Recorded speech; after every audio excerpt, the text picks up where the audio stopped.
శ్రీ గురుభ్యో నమః. మద్గురుదేవులు చినరామచంద్రయార్లు వారి పాదపద్మములకు నమస్కరించుకుంటూ, శ్రీ సత్యానంద సత్యమయార్లు వారికి నమస్కరించుకొని, శ్రీమద్భాగవత కృష్ణదేశకేంద్రులు వారు రచింపబడిన శక్తిద్వయ నిరాసకంబైన శుద్ధ నిర్గుణతత్వ కందార్థ దరువుల నుండి 17వ అధ్యాయము గురుదత్త అభయదానము నుండి 3వ కందార్థము క్రమ సంఖ్య 262. రతి కొరకు గాదె సతిపతి అతీతమతి సేవ చేయునటువలే బోధస్థితి నీకు కుదురుటకు సమ్మతితో గురు సేవ చేయుమా నీతివంత అభిమానము పోని నీదంతా అతనికి దయ వస్తే అరనిముషమున బోధ స్థితి నీకు కుదిరించు సిగ్గు విడిచి కొల్వుమా నీతివంత అభిమానము పోని నీదంతా.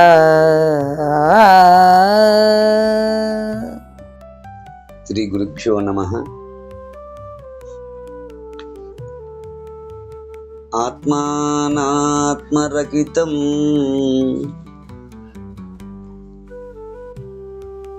అచల పూర్ణోపదేశికం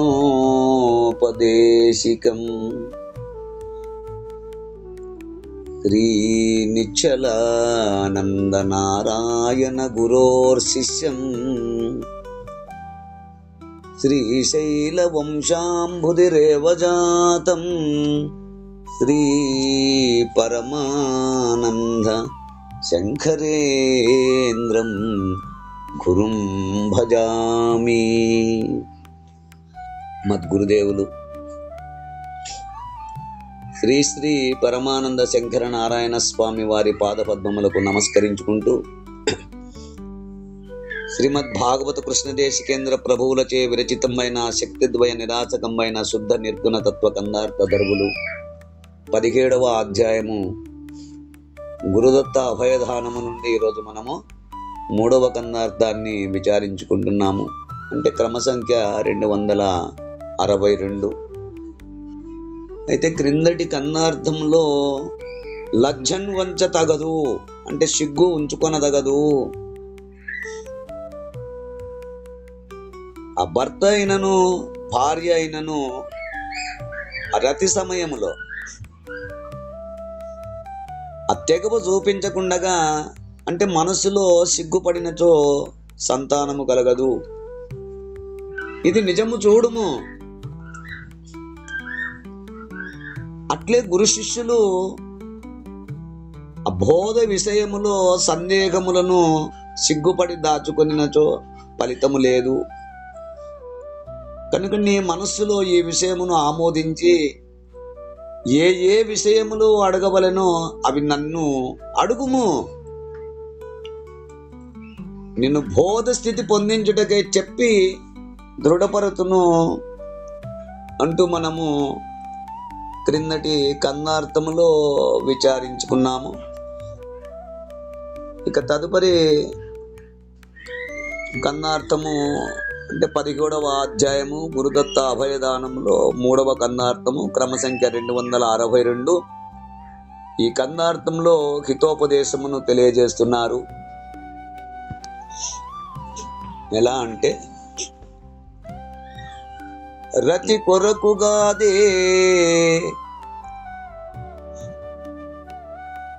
కొరకుగాదే సతి పతి కతి హితమతి సేవ చేయు నటువలే బోధ స్థితి నీకు కుదురుటకు సమ్మతితో గురు సేవ చేయు మా నీతివంత అభిమానము పోని నీదంతా అతనికి దయ వస్తే అర నిమిషము బోధ స్థితి నీకు కుదిరించు సిగ్గు విడచి కొలువు మా నీతివంత అభిమానము పోనీ నీదంతా. శిష్య, రతి కొరకు కాదే శిష్య, రతి కొరకు కాదే, కేవలం సంతానాపేక్షతో మాత్రమే వంశాభివృద్ధికై సతీ అంటే అగ్ని సాక్షిగా వివాహమాడిన భార్య.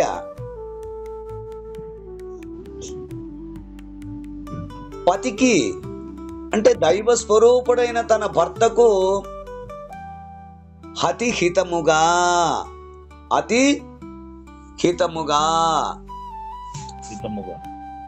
అంటే అత్యంత శ్రద్ధ ప్రేమ భక్తులతో సేవ చేయు అంటే సపర్యలు చేయుచుండును.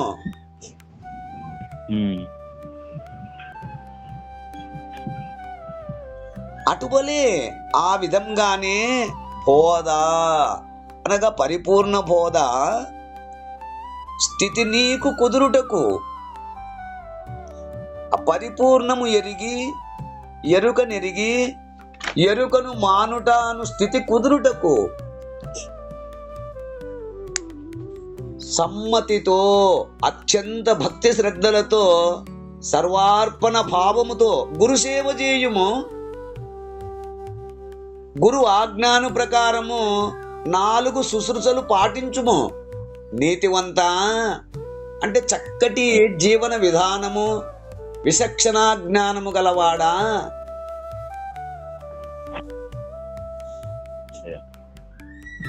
అభిమానము పోనీ నీదంతా. ఎట్టి స్వాభిమానమునకు లోను కాకుండా సర్వార్పణ బుద్ధితో సేవించిన ఎడలా అంటే ఆ పరమాత్మ సృష్టి యందు ఆ పరిణామ క్రమమందు ఆ సృష్టి రచన కొరకు ఆ స్త్రీ పురుషులు ఇద్దరు ఉపాధులుగా నిర్మింపబడినవి. ఎక్కడ? పరమాత్మ సృష్టి యందు పరిణామ క్రమము అంటే సృష్టి యందు ఆ సృష్టి రచన కోసమై ఈ సృష్టి యందు ఆ పరిణామ క్రమమందు సృష్టి రచన కొరకు స్త్రీ అనియు పురుషులనియు ఈ విధంగా స్త్రీ పురుషులు ఉపాధులుగా నిర్మింపబడినవి.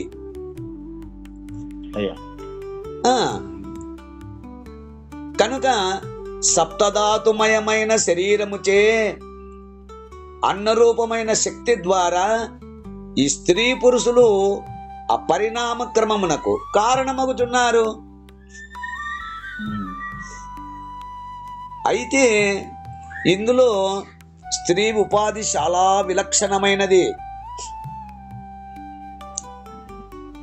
ఎందుకంటే ఆ మాతృత్వము చెందడమే ఆ ఉపాధి యొక్క లక్ష్యమై ఉన్నది.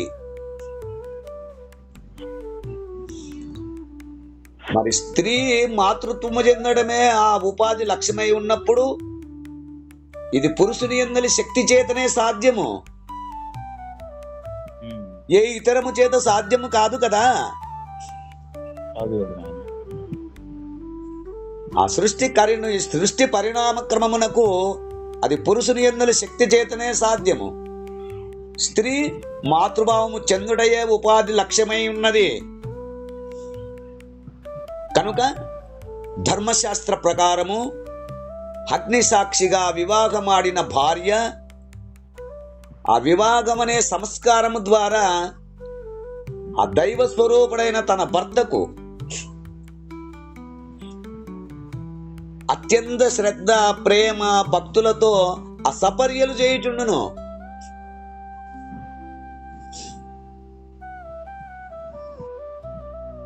ఆ భర్తకు భార్య ఎంతో ప్రేమతో సేవ చేయుట రతి కొరకు కాదే. ఆ సేవలను ఎందుకు చేస్తుంది? రతి కొరకు కాదే, కేవలము సంతానాపేక్షతో మాత్రమే ఆ వంశాభివృద్ధికై ఆ రతి సౌఖ్యమును పొందుటకే కదా.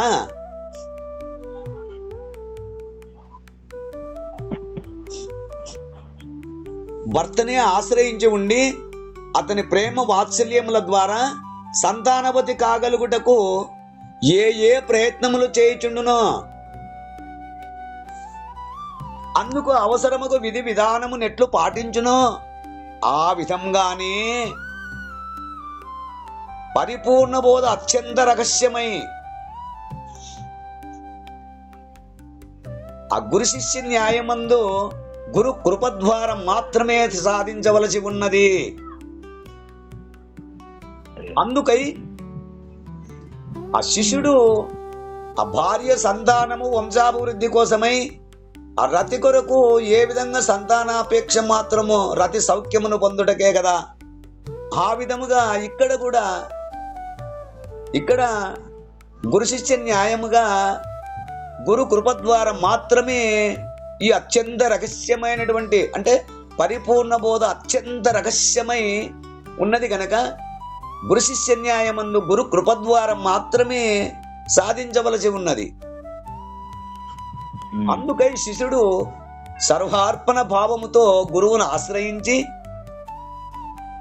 అతని అనుగ్రహము ద్వారా మాత్రమే ఇట్టి స్థితి పొందగలుగును.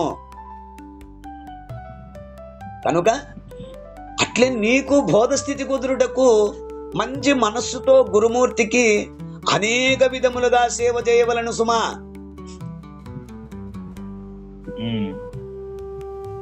ఓ నీతివంతుడా, అంటే చక్కటి జీవన విధానము విచక్షణ జ్ఞానము గలవాడా, అభిమానము పోనీ నీదంతా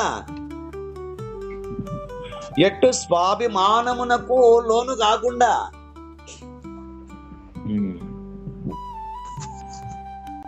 ఆ సర్వార్పణ బుద్ధితో సేవించిన ఎడల నీ అభిమానమును విడిచి గురుమూర్తిని సేవించినచో అతనికి దయ వస్తే నీ సేవలకు ప్రసన్నుడైతే అర నిమిషముననే చాలా స్వల్ప కాలములోనే బోధస్థితి నీకు కుదిరించును. చూడు, నువ్వు ఆ విధంగా ఎప్పుడైతే గురుమూర్తిని సర్వార్పణ బుద్ధితో సేవించిన ఎడల నీ అభిమానమును విడిచి గురుమూర్తిని సేవించినచో అతనికి నీ సేవపై దయ వస్తే నీ సేవలకు ప్రసన్నుడైతే అర నిమిషముననే చాలా స్వల్ప కాలములోనే బోధ స్థితి నీకు కుదిరించి పరిపూర్ణ స్థితి నీకు కలిగించగలడు. కనుకని సిగ్గు విడిచి కొలువుమా, ఎట్టి అభిమానమునకు లోను కాకుండా గురువును సేవించుము.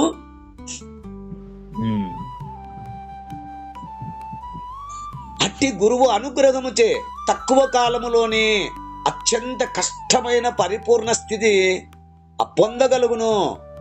ఇందులోకి ఎటువంటి సందేహము లేదు.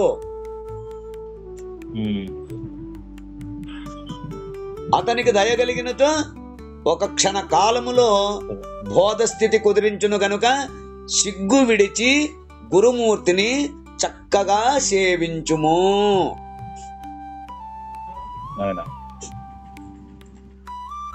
గురు కరుణ చేతని బోధ స్థితి కుదురును.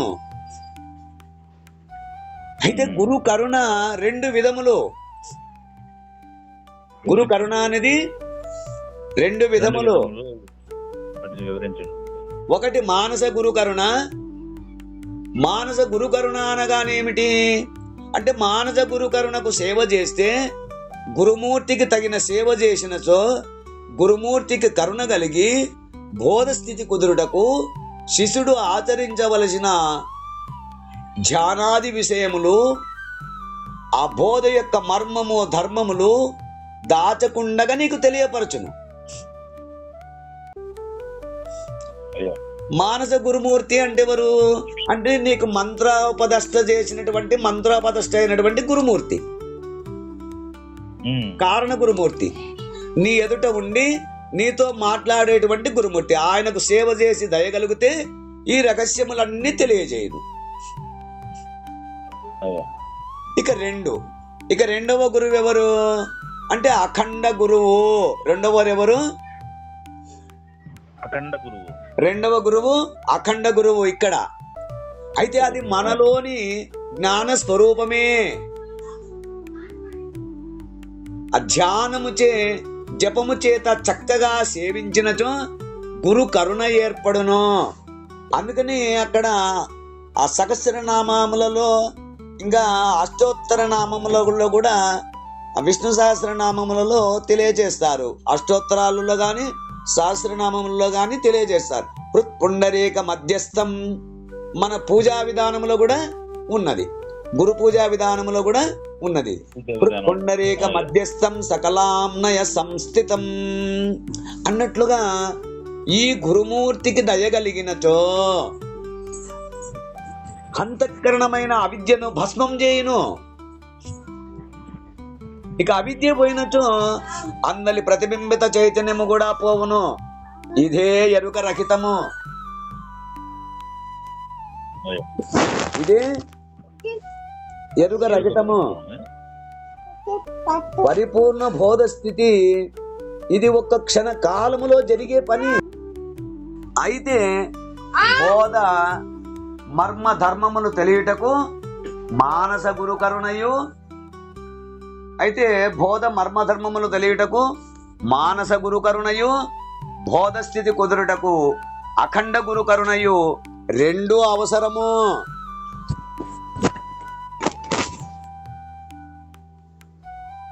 ఎలాగునంటే ఎంత ఎండ అయినను గడ్డిపోచ భస్మము కాదు, కానీ ఆ ఎండను భూతద్దము ద్వారా ప్రసరించినప్పుడు గడ్డిపోచ భస్మమగును. అట్లునే మానస గురు కరుణ ఎండ వంటిది. అఖండ గురు కరుణచే భూతద్దములో ప్రసరించిన ఆ ఎండ వంటిది. దీనిచే ఎరుక రహితమగును. కనుక మొట్టమొదట మానస గురు కరుణ కలిగితే అఖండ జ్ఞాన స్వరూపమైనటువంటి గురుకృప కలుగుతుంది. మానస గురుకృపనే కలగకపోతే అఖండ జ్ఞాన స్వరూపమైనటువంటి గురుకృప ఎలా కలుగుతుంది కదా? కనుక ఈ కందార్థము ద్వారా మనకు చక్కటి వివరణని మన కృష్ణదేశికేంద్రుల వారు అందిస్తున్నారు. ఈ భావాన్ని మీరు కూడా అందుకుంటారని కోరుకుంటూ, ఇంకా ఈ కందార్థ భావాన్ని తమ తమ గురువుల ద్వారా విచారించి తెలుసుకుంటారని కోరుకుంటూ, జై గురుదేవ. జై గురుదేవ. జై గురుదేవ. జై గురుదేవ. జై గురుదేవ.